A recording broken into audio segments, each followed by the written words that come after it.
a tornado. So we'll provide images and videos of, situations out in the field.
From this to this. But again, this is mainly kind of what we're looking at with this line of storm. How long does this take? There are a variety of ways to receive severe weather alerts, whether from us on TV, your cell phones, or other devices as well. But all of those alerts come from one place, the National Weather Service. I sat down with Chris Miller, the warning coordination meteorologist at the National Weather Service office in Lincoln, to describe not only the process, but also how quickly it is done as well. The 23 staff members in Lincoln use a variety of tools to forecast and track weather for 35 counties, but none is more important than the radar. During times of severe weather, we can have a new radar image in 70 seconds, and it isn't just where the storm is at. We can look at the movement in the storm. That's the best part of the Doppler radar, is showing, are things moving toward us, away from us? Is there any rotation? And if so, approximately, what is the speed of that rotation? But also, is there any debris that's being kicked up if the tornado's already has formed? In addition to radar, trained storm spotters can also relay information back to the National Weather Service that can be used to issue a warning, back up an already existing warning, or update that warning, and that can be done in about a minute. But how was that warning created? Well, with a program called AWIPS, or Advanced Weather Interacting Processing System, all it takes is a few clicks of the mouse and some keystrokes on the keyboard. There are some areas here that are hatched that it's going to show me that that's where the warning will be issued. So then I can go in here and I can say, we'll say that trained spotters have reported 80-mile-per-hour winds and quarter-sized hail. We would just click send and the warning would go out. And all of that is done in about 1 minute. Through the advancement of technology, communication, as well as meteorological expertise, the National Weather Service can quickly as well as efficiently give updates as well as issue warnings in a timely manner so that you have more time to get you and your family to safety. Now let's check in with Adam. Thank you, Jack. Having some sort of way to notify yourself of severe weather is very important. Oftentimes, storms don't give ample notice before becoming severe, and that leaves little time to take action. Every second matters, so having a working siren means a lot. Every first Tuesday of the month, sirens are sounded, weather permitting, to check if they are functioning properly. In the event of a severe storm, the local emergency official makes the call to sound the alarm. Sometimes, though, those alarms are not heard. And in that case, a great backup system is a NOAA weather radio. These radios are personal siren systems within the homes of individuals and can be programmed only to warn of watches and warnings for their specific area.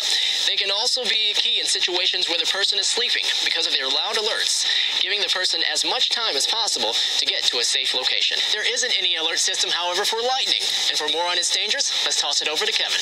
From 2006 to 2016, 352 people were killed.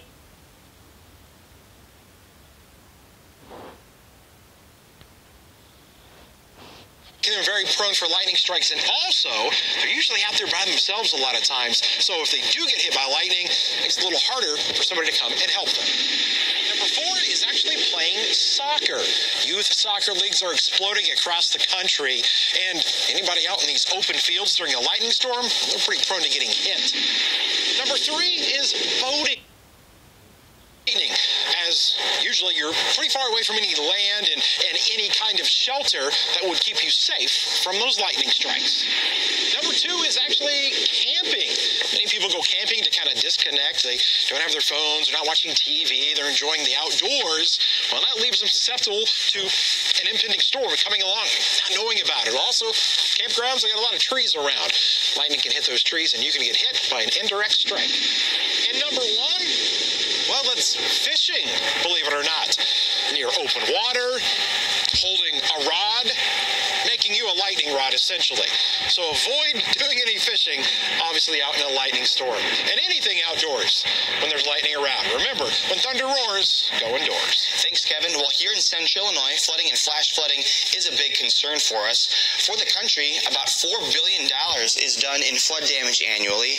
And for the United States, on average, 84 people die from it each year. That's why we always say to turn around, don't drown, as most of those fatalities occurred in vehicles. And flooding is the second most deadly natural disaster behind extreme heat. But the reason why we say turn around, don't drown is because it doesn't take much water to move a vehicle. Water always does win. As little as 1 foot of moving water can move a car. And even if you have a larger vehicle like a pickup truck, it still doesn't take much water. As little as 2 feet of moving water can move a truck. You also don't know what's underneath the surface of the water as well. The road could be washed out. That's why you do not want to drive around barricades. Even if you're walking through it, which you don't advise because there could be contaminants like sewage and other debris in there that could hurt you. As little as 6 inches of moving water can knock you over, even a bigger guy like me. So that's why you need to be safe around floodwaters. Kevin is in next with hail measurements. Getting an accurate size of hailstones is very important to us when we are covering severe weather. One way, obviously, just using a ruler, measuring it, but you may not have that lying around, so you can actually use different objects like coins and balls to compare those hail sizes to. For example, dime-size hail, that's about 7/10 of an inch in diameter. Then we get up to penny-size hail at 3/4 of an inch in diameter. Nickel-size hail coming in at 0.88 inches in diameter, but none of those are actually severe hail. You get to 1 inch in diameter or quarter-size hail, that's when a thunderstorm is considered to be severe. Then we're talking ping pong ball. That's 1.25 inches in diameter. This will really start to do damage at 1.75 inches. We're talking golf ball size hail. You get to tennis ball, 2.5 inches in diameter, followed by baseball size hail at 2.75 inches. That's going to do some damage, but you don't ever want to see this. Softball hail, 4 inches in diameter. But believe it or not, the largest hailstone ever recorded was twice the size of this. It was a soccer ball at nearly 8 inches in diameter. Also, don't forget, when you're taking pictures of the hail with your phone, shoot those pictures horizontally when you're comparing them to these different sized objects.